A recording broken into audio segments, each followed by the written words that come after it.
Hey guys, welcome back to the channel. I'm Sam, and I've been seeing this trend going around on YouTube, on BookTube, for 10 till the end. So 10 books you want to read before the end of the year. So I decided to give it a shot. I don't know that I will read all 10 of these books because November and December are generally very busy months, mostly because of the holidays and mostly because work schedules and personal schedules get all convoluted and messed up. And I'm still struggling with that whole reading thing. But what better way to do it than to give myself more things to read? So we're just gonna jump in. I have a small pile right next to me of books that I'm hoping to read before the end of the year, which is absolutely crazy that it's so soon, but I also don't have a lot of days off from work in that time, so let's just jump right in. So the first book that I'm going to put on this list is going to be When the Moon Hatched by Sarah A. Parker. I did start this one. I got like a third of the way through it, I want to say. Something like that. I got like 100 pages in and I was really liking it, but I had the library book at the time and I didn't finish it before I had to take it back, which is something I am very, very good at doing, not finishing books before I need to take them back to the library. I don't remember exactly what happens in this one. It has been a while since I did that initial read of the first part of this book, but I can just read, I'm just going to read the description of these books because this is just going to be easier. As an assassin for the rebellion group Fjord de Ath, Rave's job is to complete orders and never get caught. When a rival bounty hunter turns her world upside down, blood spills, hearts break, and Rave finds herself imprisoned by the Guild of Nobles, a group of powerful fae who turn her into a political statement. Crushed by the loss of his great love, Khan Vagor took the head of a king and donned his melted crown. Now, on a tireless quest to quell the never-ebbing ache in his chest, a clue lures him into the capital's high-security prison, where he stumbles upon the imprisoned Rave. Echoes of the past race between them. There's more to their story than meets the eye, but some truths are too poisonous to swallow. I also know there's dragons in this book, and I believe the dragons have something to do with the moon. But, I don't know, I could be very wrong with that one. This is the first book in a series. I don't know when we're getting the rest. I haven't honestly looked into it, but this is one that is definitely high up on my list because I started it and I was thoroughly enjoying myself when I read it. This next one is one that I feel like is always on one of these lists for me and has been basically all the year. I think this has been on my TBR half the months of this year. I need to read this book. I mean, it's on my TBR for the month of November, so my hope is that I'm going to finish To Green Angel Tower Part 2 Storm by Tad Williams this month. That is honestly my hope and my wish and my dream, and I just need to like commit to the audiobook because it's like 20 some odd hours or 30 hours long. It's a ridiculous amount because the audiobook that I have is the two books. To Green Angel Tower is divided into two books, but it was originally printed as one, I guess. I don't know. I do know, actually. It's 2 volumes that make up technically one book, and the audiobook's over 60 hours long. It's long books, and I have a feeling this one, by the ending of the last one and then by the cover, there's going to be a lot of battle sequences, lots of battle in this book. And I'm very excited to finish this and to get this one off my list, but also to find out how it wraps up because I'm very curious about that one. So this follows, I'm not going to read the description for this one, even though I said I would for all of them, because this is the 4th book technically in a completed 4-book series. But this follows this series. The first one is the Dragonbone Chair. And this one follows kitchen boy Simon, who wants adventure and wants his life to be more interesting than it is as he is a kitchen boy right now. And he ends up apprenticing himself to the magician of sorts in the castle, and then after something very traumatic happens to him, he finds himself thrust into the middle of an adventure, and suddenly he's wondering if this is more than he can handle. And the story follows Simon as he becomes an adult, it is basically a coming-of-age story in a fantasy realm. So it is very well done. I really, really enjoyed the first 3 books. I just haven't had, like, the guts to pick up this one because I have a feeling it's gonna, like, oh, it's gonna hurt and I'm gonna love it and I'm gonna hate it at the same time. This copy is the Broken Binding copy. This was the first series I actually ever received from them. No, second series I believe I ever actually received from them. And I was thinking about doing a video of, I've done a little over a year now of getting the Broken Binding subscription box here in America, and I was thinking about like doing a video on that if you guys are at all interested, but let me know. So I do plan on picking up this one. This is number 2. All right, number 3 is a book that I have had for a while. It's just Trust of the Emerald Sea. You cannot read that cover at all, can you? All right, by Brandon Sanderson. So I got my dad this book 2 or 3 years ago, I want to say, for Christmas, and he devoured it, absolutely loved it. And then this year, actually, John listened to the audiobook and he really loved it, and he's never read anything by Brandon Sanderson before, but it sounds like reading this book has gotten him interested in reading the other books by Brandon Sanderson. So I'm intrigued. I'm very curious about this. I have learned that you can read this without reading the other ones, but it does help to read the other ones. I'm not going to read all of the other ones before this one, but that's okay. The only life Tress has known on her island home in an emerald green ocean has been a simple one, with the simple pleasures of collecting cups brought by sailors from faraway lands and listening to stories told by her friend Charlie. But when his father takes him on a voyage to find a bride and disaster strikes, Tress must stow away on a ship and seek the sorceress of the deadly midnight sea. Amid the spore oceans where pirates abound, can Tress leave her simple life behind and make her own place sailing a sea where a single drop of water can mean instant death. I don't know that I've ever read the description for that book before, but that was very fun. This is the first book in his secret projects that he did during COVID, so I am very intrigued to see where this one goes and to finally jump into Brandon Sanderson's writing. All right, next one, and actually the last hardback I have on this list, is The Spell Shop by Sarah Beth Durst. I actually met Sarah Beth Durst. She was lovely. I got it signed.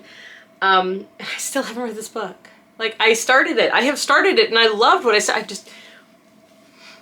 I didn't finish it. So, I have heard amazing things about this. Boo. Yeah? I have been recommended, actually, this one and The Enchanted Greenhouse by her more times than I can count, and I just need to read it. I have started it, and I've never finished it. Mostly, I've read the first, like, 2 chapters, and then I get distracted, because that has been my year for reading, honestly. It was just distractions all around. But I'm very excited about this one. This is a longer summary, I'm sorry. Keela has always had trouble dealing with people. Thankfully, as a librarian at the Great Library of Elysium, she and her assistant Kaz, a magically sentient spider plant, have spent the last decade sequestering among the Empire's most precious spellbooks, preserving their magic for the city's elite. When a revolution begins and the library goes up in flames, she and Kaz flee with all the spellbooks they can carry and head to a remote island Keela never thought she'd see again, her childhood home. Taking refuge there, Keela discovers, much to her dismay, and a nosy and very handsome neighbor who can't take a hint and keeps showing up day after day to make sure she's fed and to help fix up her new home.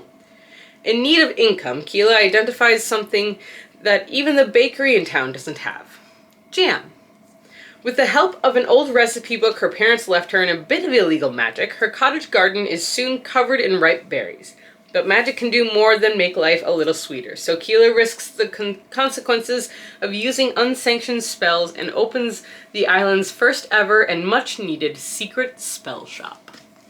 I think this sounds adorable. I might actually read this one like very soon, so we'll see. But yes, this one, also this cover is just so lovely and whimsical. I should be reading the greenhouse, the winter greenhouse, the Enchanted Greenhouse, because of like aesthetics, winter aesthetic for that one. But we gotta read this one first.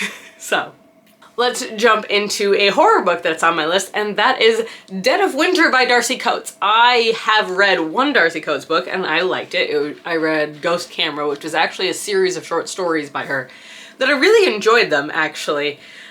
So I figured I'll pick up her winter one since it's going to be winter soon and it is cold outside, hence the sweater I'm in. I just live in sweaters right now. It's excellent. I love it so much. I started this one like a couple weeks before my wedding, so there's a reason I didn't get very far into it, but yes.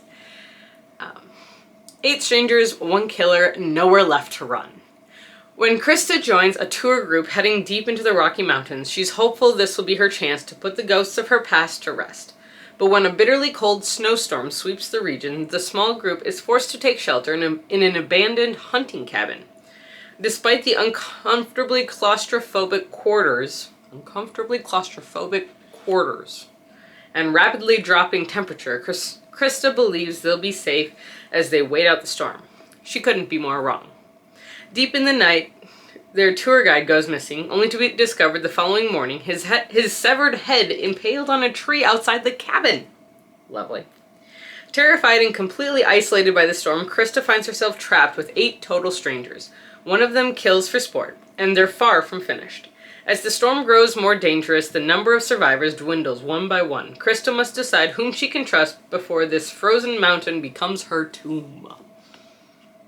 Kind of sounds like And Then There Were None, which is like one of my favorites. So, we'll see how it goes. Alrighty, this next one is actually a sequel and is one that I have, again, started. Like, I have a bad habit of starting books and not finishing them, and then I get distracted. I kind of let my ADHD take over at that one, so this is why I read like 10 books at a time. So, this is going to be The Traitor by Ava Glass. This is the sequel to Alias Emma. I almost said codename Emma, but it's Alias Emma, and that is the first book in this series that follows Emma, who is an MI6 operative. She's a British spy. I believe it's MI6. It doesn't say on the back of this one if she is or not.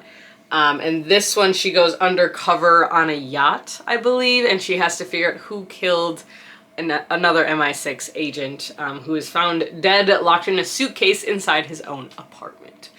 These are short books, really quick reads, really good, and I should add some shorter books to this list since that whole I'm having trouble reading thing going on right now, so. Short books on the list.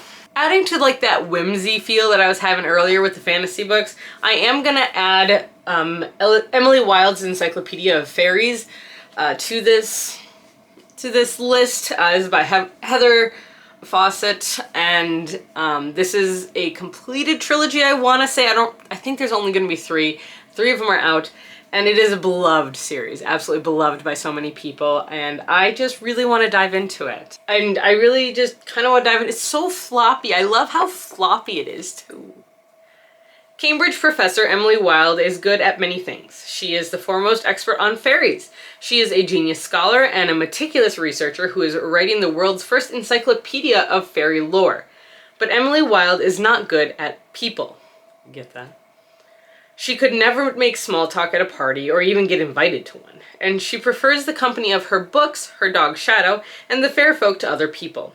So when she arrives in the hardscrabble village of, I don't want to try and say that, I'm just going to butcher that name, so we're not going to do that. The village of that town. I'll listen to the audiobook and figure it out. Emily has no intention of befriending the gruff townsfolk, nor does she care to spend time with another new arrival, her dashing and insufferably handsome academic rival, Wendell Bambleby, who manages to charm the townsfolk, muddle Emily's research, and utterly confound and frustrate her. But as Emily gets closer and closer to uncovering the secrets of the Hidden Ones, the most elusive of all fairies, lurking in the shadowy forest outside the town, she also finds herself on the trail of another mystery. Who is Wendell Bambleby? Who is Wendell Bambleby? And what does he really want? To find the answer, she'll have to unlock the greatest mystery of all, her own heart. I think it's going to be fun. I think it's going to be whimsical. I think it's going to be cute and a quick read, honestly. So, it's so floppy. Alright, kind of along the same veins as that one, I also have The Ornithologist's Field Guide to Love by India Holton on this list. This is one that, again, has been recommended to me several times, but I don't really know what it's about. So, I'm going to take a look. Beth Pickering is on the verge of finally capturing the rare death whistler bird when Professor Devon Lockley swoops in, stealing both her bird and her imagination like a villain. Be it a handsome and charming villain, but that's beside the point. As someone highly educated in the ruthless discipline of ornithology, Beth knows trouble when she sees it, and she is determined to keep her distance from Devon. For his part, Devon has never been more smitten than when he first sets eyes on Professor Beth Pickering. She's so pretty, so polite, so capable of bringing down a fiery, deadly bird using only her wits. In other words, an angel. Devon understands he must not get close to her, however, since they're professional rivals. When a competition to become Birder of the Year by capturing an endangered Caladrius bird is announced, Beth and Devon are forced to team up to have any chance of winning. Now, keeping their distance becomes a question of one bed or two. But they must take the risk because foul play is afoot and they can't trust anyone else, for all may be fair in love and war, but this is ornithology. That sounds kind of fun. That sounds adorable, actually. I'm not gonna lie, that sounds really cute. So definitely another one that I'm hoping will be a fast read. I have been told it is, so we'll see. And I think there's a sequel. There's a green one that came out. The Time Traveler's Guide to something like that. I don't remember. All right, this next one, second to last, I'm almost there, is gonna be Sounds Like Love by Ashley Poston. And the main reason for that is because I read The Dead Romantics by Ashley Poston and it was one of my favorite books. I believe last year, year before, something like that. Absolutely loved it. It was so much fun. I did meet Ashley Poston a while ago, before this book came out, at a convention. I don't remember which one. Anyways, I met her at a convention and she was very, very nice. So this one is music related and I love how she writes romance, so I'm very curious about this one. Joni Lark has a secret. She's one of the most coveted songwriters in Los Angeles, and yet she can't write. There's an emptiness inside her and nothing seems to fill it. When she returns to her hometown of Vienna Shores, North Carolina, she hopes that the sand, the surf, and the concerts at the Revelry, her family's music venue, will spark inspiration. But when Joni gets there, nothing is how she left it. Her best friend is hiding something, her mother's memories are fading fast, and the Revelry is closing. How can Joni write when her world is leaving her behind? Then she hears it, a melody in her head, lyricless and half-formed, and an alluring and addictive voice to go with it, belonging, apparently, to a rhyme musician with an emptiness of his own. Surely he's a figment of Joni's overworked imagination. Then a very real man shows up in Vienna Shores. He's arrogant and guarded, not at all like the sweet, funny voice in Joni's head, and he has a plan for breaking their inconvenient telepathic connection. Finish the song haunting them both, and hope they don't risk their hearts or their secrets in the process. Because that melody, the one drawing them together, what if it's there for a reason? I do like the concept of soulmates, so I think this could be a really fun way to explore that, so I'm really intrigued by this, honestly. I think it sounds really interesting, and obviously they fall in love because it's a romance, but like, that's still really cute. And the last book on my list is one that I actually have been anticipating for quite some time, and I can't believe I haven't read it yet, and my camera's about to die, but we're gonna try and get through this. It's Love at First Sighting by Mallory Merlot. I read Love and Other Conspiracies and absolutely loved that book. It was so much fun, so quick, so quirky, and this one's gonna be just like that. I have a feeling, and I'm so excited. Los Angeles social media influencer Elle Martin seems to have a picture-perfect life, but what Elle wants more than anything is to find something real to make her heart race in a way that it hasn't in years. She doesn't expect that feeling to come from capturing footage of an unidentified flying thing, much less from the charming man in black who keeps following her around. Agent Carter Brody is trying his best to keep the private intelligence sector afloat by dragging their hopelessly out-of-date office into this century, even though what he really wants to do is follow in his father's footsteps by identifying and hiding extraterrestrial sightings. He gets his chance after being assigned to Elle's case, and is stopped in his tracks not only by her ingenuity and confidence, but also by an unnerving coincidence. Her sighting looks eerily like what Carter himself saw right before a family tragedy. The deeper Elle and Carter fall into the mystery, the harder it is for them to ignore their growing chemistry as their own alien feelings become dangerously terrestrial. It just sounds so cute. Oh my god, I'm so excited for this one. And that's why I saved it for last, because this one we're reading this one soon is honestly my plan. I am so excited about it. Well, Plans always change, but I'm so excited to have this book finally. So here's my pile of my 10 books before the end, 10 to the end. So 10 books that I want to read before the end of 2025. So let me know if you guys have a list of books you want to read before the end of the year. I don't know that I'll get to all of these, but I do have about 10 books before I hit my reading goal for the year, so this would kind of be ideal if I could get through them all. Like, it would be. I'd like to get through at least half of them is honestly like my achievable goal, but we'll see what happens. So that's what I got for you guys here today. I hope you enjoyed this video. If you did, like, comment, subscribe, please. It helps me out so much in the long run. And until next time, stay safe, stay healthy, keep reading, and keep moving forward. Bye!